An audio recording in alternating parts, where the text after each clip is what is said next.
Hundreds of supporters of the Indigenous voice to Parliament are rallying in Western Sydney as the campaign reaches its final week. Julia Bradley is in Parramatta. Good afternoon to you, Julia.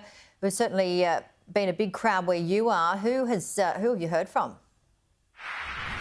It is a big crowd here, Janie. Hundreds of supporters of the Indigenous voice to Parliament are here at Parramatta Square, really trying to drum up support for the voice, for enshrining an Indigenous voice into the Constitution. Now that we are in the final stretch of the campaign, referendum coming up on Saturday, so this really that opportunity to try and get some last-minute votes for the referendum. Now, we've heard from a string of passionate speakers, including the Yes co-chair, Rachel Perkins.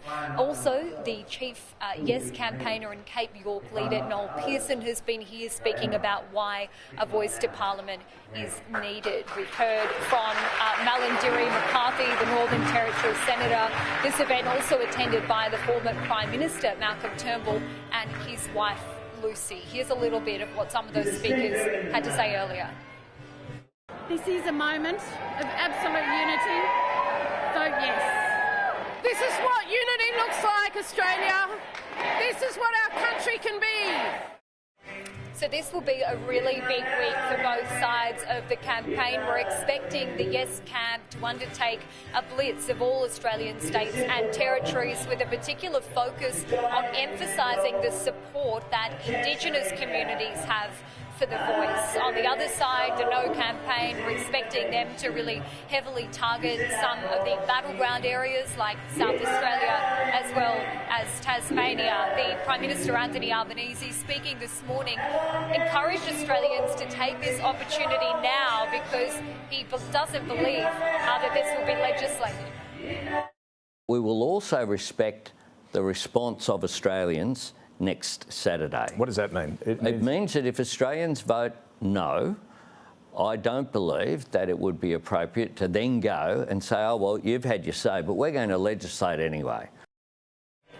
We've also heard from the Deputy Opposition Leader, Susan Lee. She's spoken about how the opposition is still committed to looking at other solutions if the referendum fails. We know they've previously spoken about their support for the idea of local voices, along with Indigenous leaders like Noel Pearson.